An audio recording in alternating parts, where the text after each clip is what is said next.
George Sand est dans la rue avec sa fille Solange, âgée de 5 ans, au moment où Louis-Philippe fait donner la troupe contre les républicains insurgés, ce 6 juin 1832. Elle regagne à temps son 3 pièces du quai Saint-Michel. 15 insurgés furent mis en pièces et jetés dans la Seine. 2 furent atteints dans les rues voisines et égorgés. Je ne vis pas cette scène atroce, enveloppée dans les ombres de la nuit, mais j'en entendis les clameurs furieuses et les râles formidables. Puis, un silence de mort s'étendit sur la cité endormie. Je suis dégoûtée de la vie, au point qu'il me faut mes enfants pour la supporter. George Sand a fait ses débuts à Paris dans le journalisme, notamment dans la presse satirique, Scandale. En s'attaquant au gouvernement de Louis-Philippe, elle provoque la saisie du journal Figaro, sorte de canard enchaîné de l'époque, auquel elle collabore activement. Mais le vrai début de George Sand en littérature, le vrai premier succès, c'est en mai 1832 avec ce roman qui va s'appeler Indiana, qui va être ensuite assez vite suivi par un autre roman assez proche d'inspiration valentine. Ce sont 2 romans qui évoquent le destin de 2 femmes qui sont mal mariées. Et ce destin de la femme mal mariée va être essentiel dans la réception de ces romans. On va faire de George Sand une sorte d'avocat du féminisme. Ça sera donc une première façon d'exister pour elle, d'une façon déjà assez sulfureuse et scandaleuse, mais en tirant profit en quelque sorte de sa propre expérience de femme mal mariée. C'est quand même de ça qu'il s'agit aussi.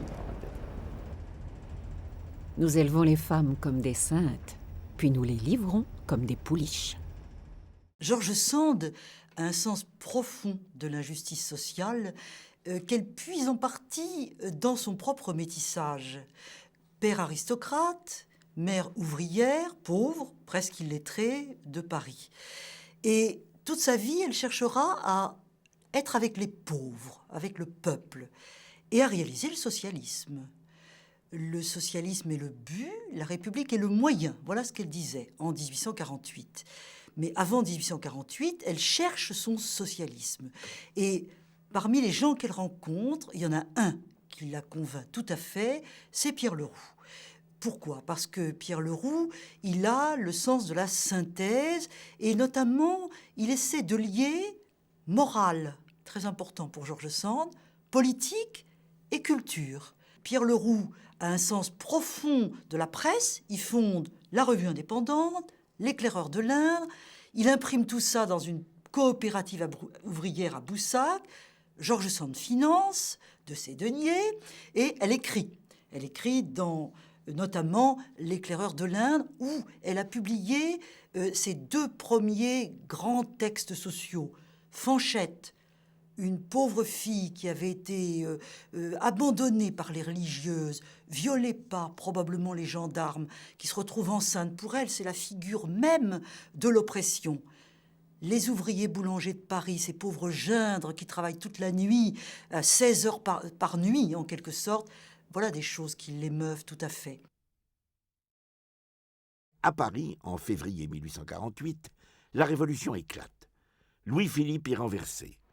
George Sand, installé aux 8 rue de Condé, accueille les réunions clandestines du gouvernement provisoire dans le quartier de l'Odéon.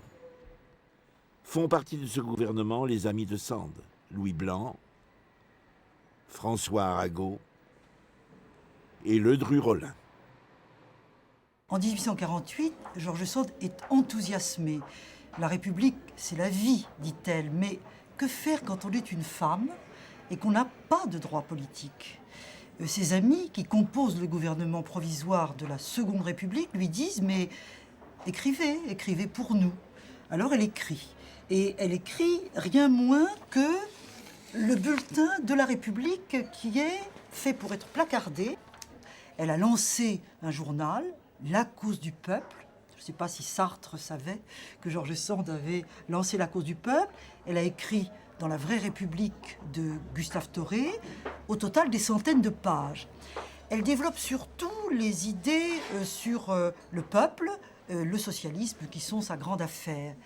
Et des féministes de l'époque lui proposent à elle qui est à la fois femme par la douceur et homme par le courage, d'être leur candidate. Et elle refuse. Pourquoi refuse-t-elle?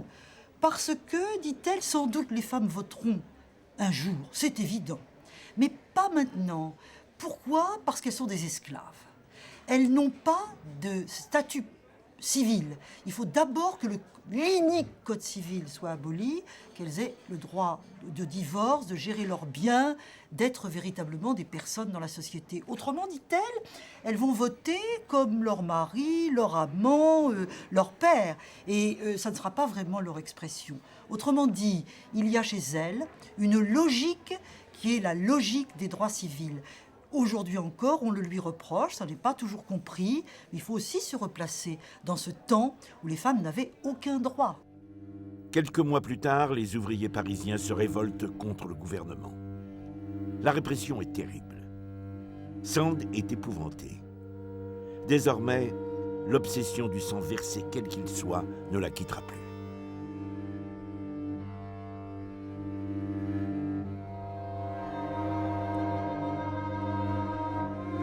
Je ne crois pas à l'existence d'une république qui commence par tuer ses prolétaires.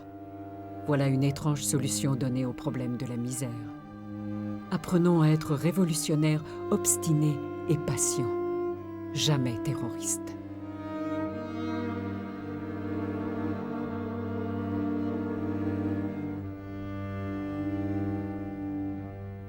Je n'ai qu'une passion, l'idée d'égalité. Mais c'est un beau rêve dont je ne verrai pas la réalisation. J'ai voué ma vie à cette idée, et je sais bien qu'elle est mon bourreau.